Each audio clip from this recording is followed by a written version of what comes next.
My name is Richard Burgmann. I'm a student at Charles Sturt University.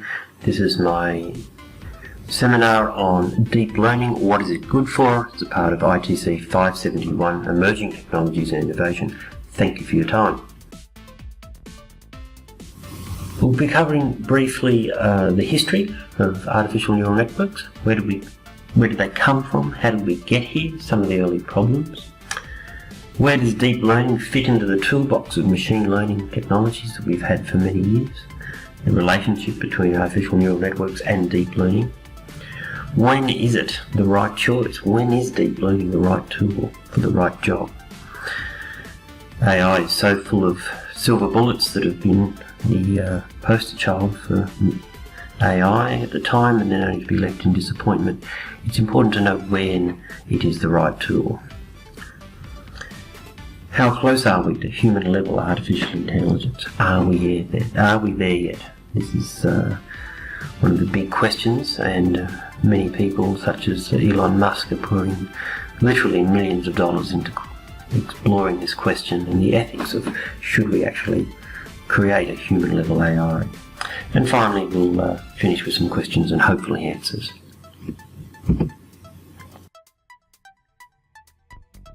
First of all, what are neural networks? Before we start exploring all the artificial ones, what are some of the natural ones? Basically, from biology, nerve cells connected via axons and dendrites via a synapse. The strength of the synapse, represented by how easily it forms calcium ion channels and passes a signal between them, represents, we believe, learning. So as two neurons learn something, the connection between them via the synapse improves and it more quickly fires.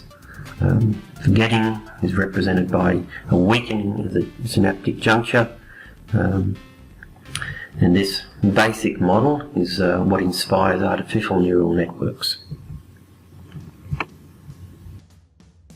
What you see here is a diagrammatic representation of a multi-layer artificial neural networks.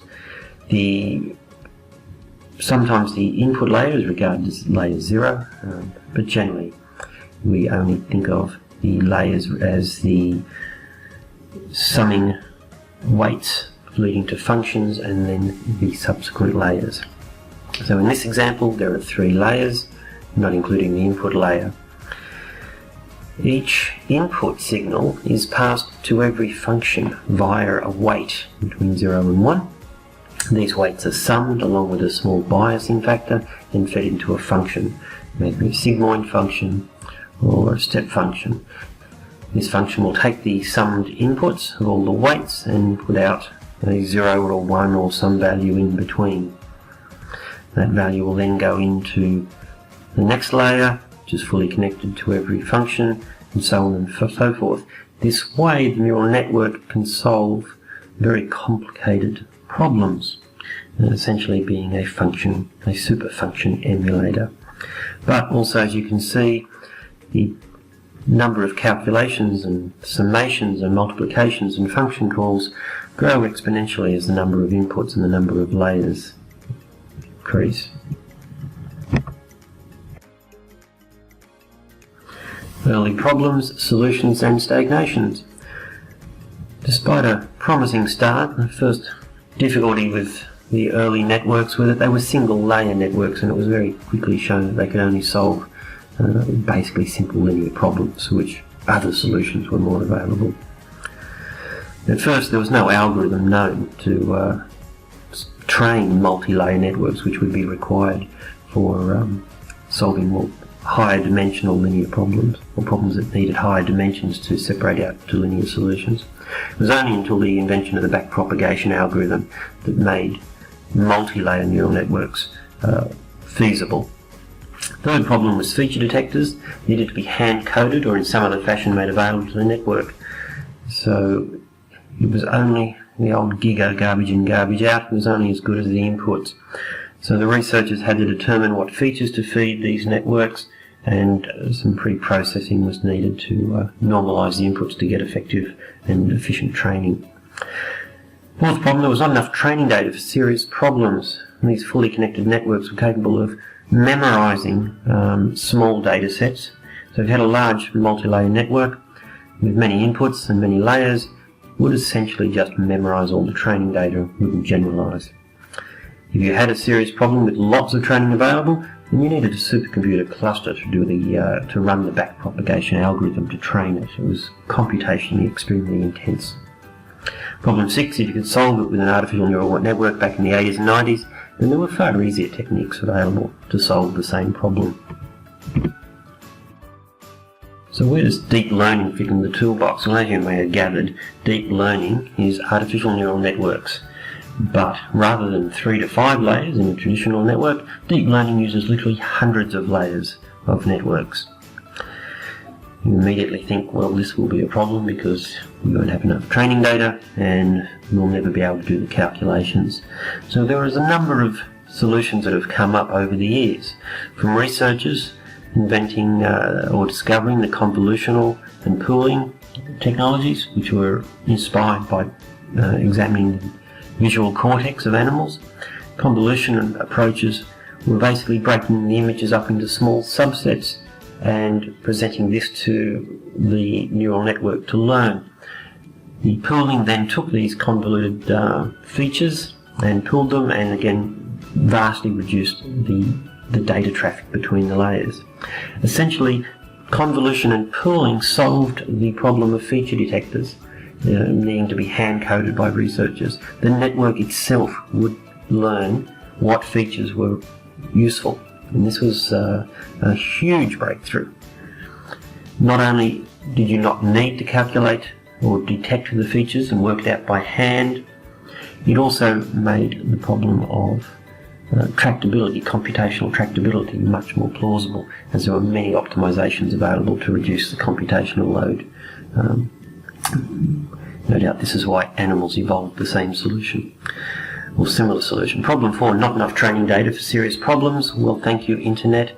Researchers have now effectively got access to unlimited training data from YouTube and other such sources.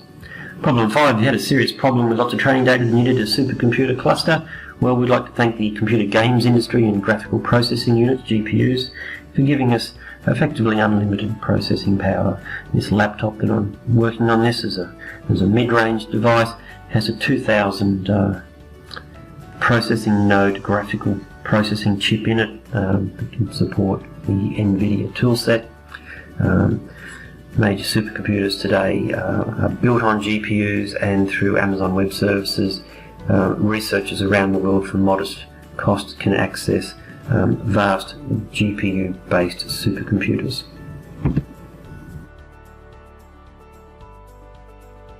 Where does deep learning fit into the toolbox of other machine learning techniques? Is deep learning the only game in town? Certainly not.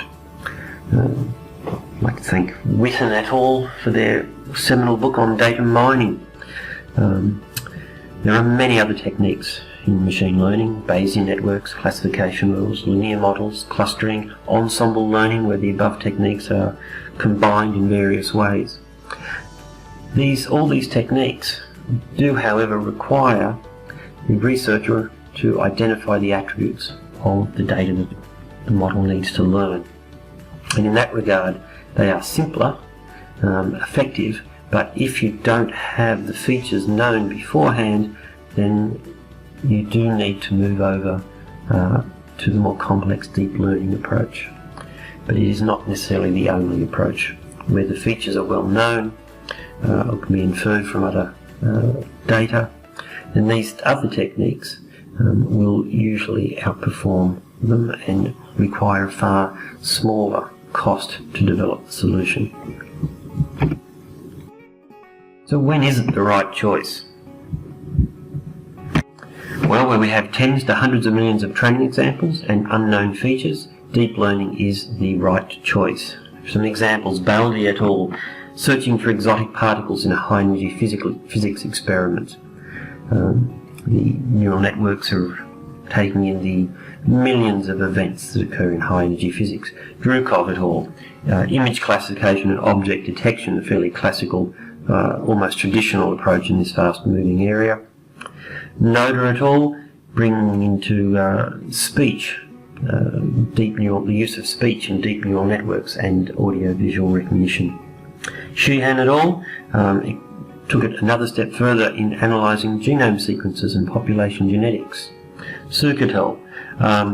Expanded it again into brain imaging of Alzheimer's patients, areas that completely beyond the scope of earlier techniques.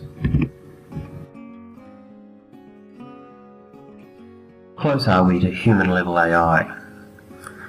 Marcus Hutter in 2005 proposed an algorithm he called AIXI, AIXI, for an optimal rational reinforcement learning agent. His book, published in 2005, is incredibly mathematically dense, and I will admit far beyond my comprehension, except on a very superficial level. However, he does explore an agent making optimal decisions using reinforcement learning in a rich environment, and that pretty much sums up what humans do. Does deep learning bring us closer? Yes, definitely, but not an imminent closeness, I believe. If you explore Hutter's work and those of other researchers, you can see that it's a far bigger problem. And while deep learning gives us for the first time an ability to extract features from the real world, from nature itself, without an intermediary hand by humans, there is still far more work to be done in what to do with this data once it's in our AI system. So are we there yet?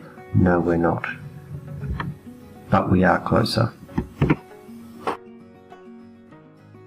So thank you for your time. This concludes my brief seminar, and I would like to take any questions you may have and hopefully be able to give you some answers.